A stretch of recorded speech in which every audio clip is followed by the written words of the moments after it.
বন্ধুরা, আজকে আমরা ভারতে অবস্থিত এমন একটি কেল্লার রহস্য নিয়ে এসেছি যা বিশ্বের সর্বাধিক ভুতুড়ে স্থানগুলির মধ্যে অন্যতম।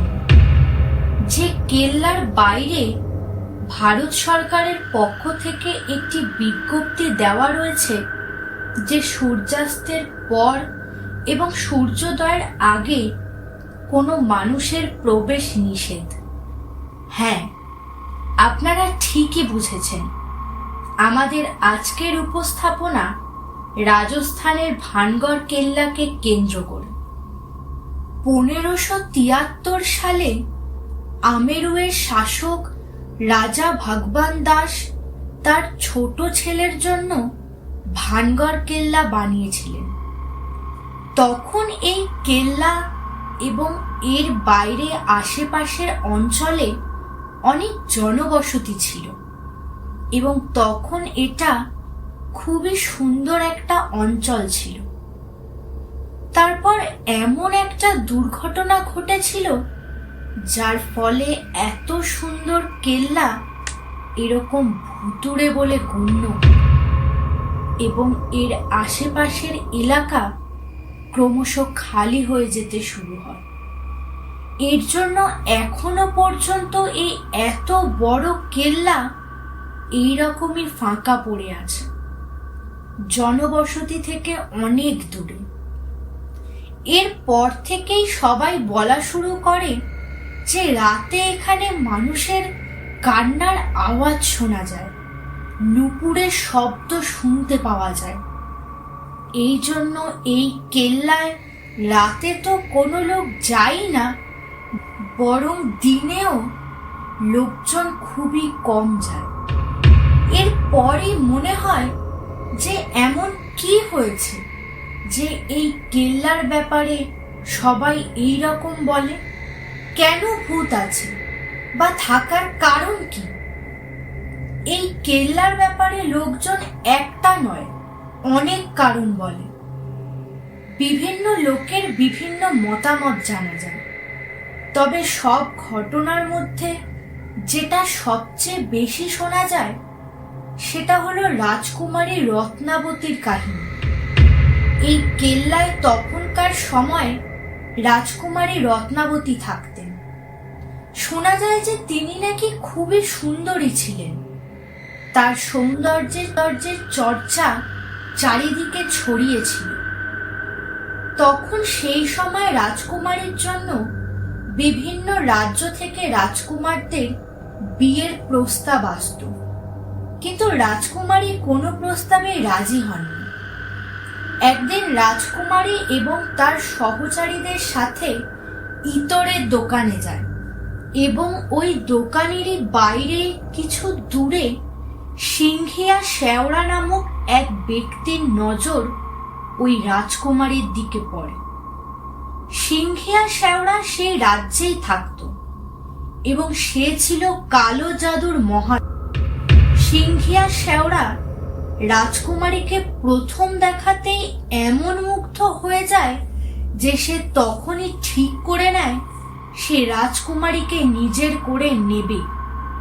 যেহেতু সে কালো জাদুতে পারদর্শী, তাই তখনই লুকিয়ে রাজকুমারীর কেনা ইতরের বোতলের মধ্যে একটা তুলে নিয়ে তার মধ্যে তন্ত্রমন্ত্র করে দেয়। দোকান থেকে কিছু দূর যেতেই রাজকুমারীর এক সহচরী তাকে জানায় যে তার ইতরের বোতলের সাথে এক অচেনা ব্যক্তি তন্ত্রমন্ত্র করেছে।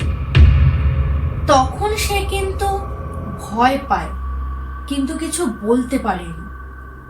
রাজকুমারী রেগে তখনই সেই ইতরের শিশিটা সামনে থাকা এক বড় পাথরের ওপর ছুঁড়ে মারে এবং সেটা ভেঙে সব ইতর সেই পাথরে পড়ে যায়। তখন সেই তন্ত্র বলে পাথর গড়িয়ে গড়িয়ে সিংহিয়া শেওড়ার দিকে এগিয়ে আসতে থাকে, কারণ সিংহিয়া শেওড়া ইতরের শিশিতে এই মন্ত্র করেছিল যে যেই ওই ইতর লাগাবে সেই তার কাছে ছুটে চলে আসবে। আর যেহেতু ওই ইঁদুরটা পাথরের গায়ে লেগেছিল, তাই ওই পাথর সিংহিয়া তান্ত্রিকের কাছে চলে আসে এবং ওই পাথর তাকে চাপা দিয়ে দেয়। কিন্তু সিংহিয়া তান্ত্রিক মারা যাওয়ার আগে রাজকুমারীকে অভিশাপ দেয় যে তার সাথে ওই কেল্লায় বসবাসকারী সমস্ত ব্যক্তির মর্মান্তিক মৃত্যু হবে এবং ওই কেল্লা জুড়ে সে মারা যাওয়ার পরও অতৃপ্ত হয়ে ঘুরে বেড়াবে। এই ঘটনার কিছুদিন পর ভানগড় তার প্রতিবেশী রাজ্য আজবগড়ের মধ্যে যুদ্ধ লেগেছিল, কিন্তু আজবগড়ের সেনাবাহিনী খুবই শক্তিশালী হওয়ায় তারা এই কেল্লার ভেতর পর্যন্ত ঢুকে যায় এবং সবাইকে মেরে ফেলেছিল। সেই সময় রাজকুমারী রত্নাবতীরও মৃত্যু হয় এবং সাথে অসংখ্য নির্দোষ নারী এবং শিশুরও মৃত্যু ঘটে। এই মর্মান্তিক দুর্ঘটনার পর ওই কেল্লা অভিশপ্ত হয়ে যায় এবং সেই সব নির্দোষ মানুষের আত্মা ওই কেল্লায় ঘুরে বেড়াতে থাকে। এরপর থেকেই এই কেল্লার ভেতর থেকে বিভিন্ন রকমের আওয়াজ শোনা যায়।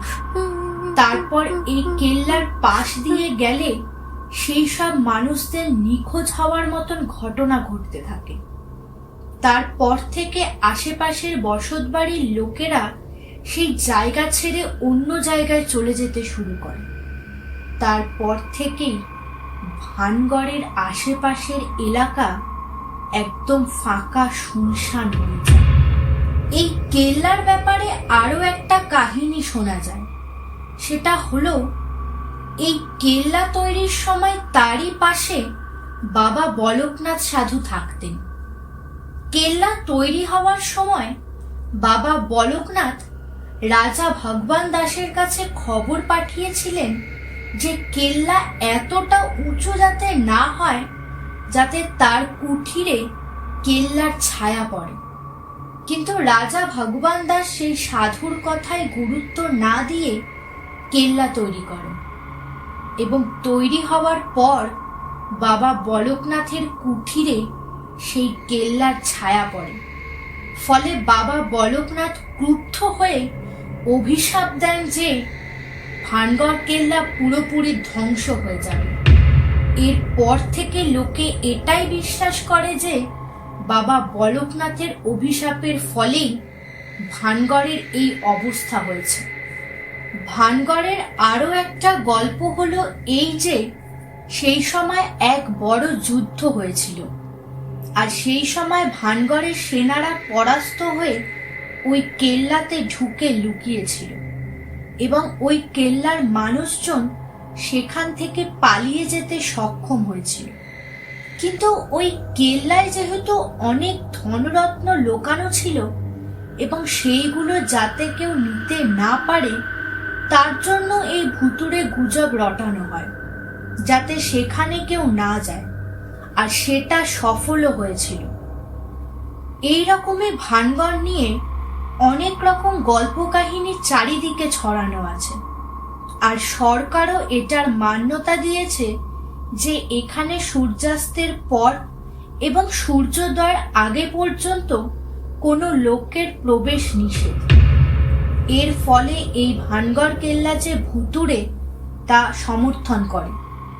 মানুষেরা আরো বিশ্বাস করে যে এই কেল্লা অভিশপ্ত এবং এখানে প্যারানর্মাল অনেক রকমের কাজ হয়। এই ছিল ভানগড় নিয়ে কুহেলিতে আমাদের আজকের উপস্থাপনা। ভানগড় নিয়ে আপনাদের মতামত অবশ্যই আমাদের কমেন্ট বক্সে জানাবেন। দেখা হবে আগামী মঙ্গলবার ঠিক রাত 8টায় নতুন কোনো অজানা রহস্য নিয়ে। ধন্যবাদ, ভালো থাকবেন।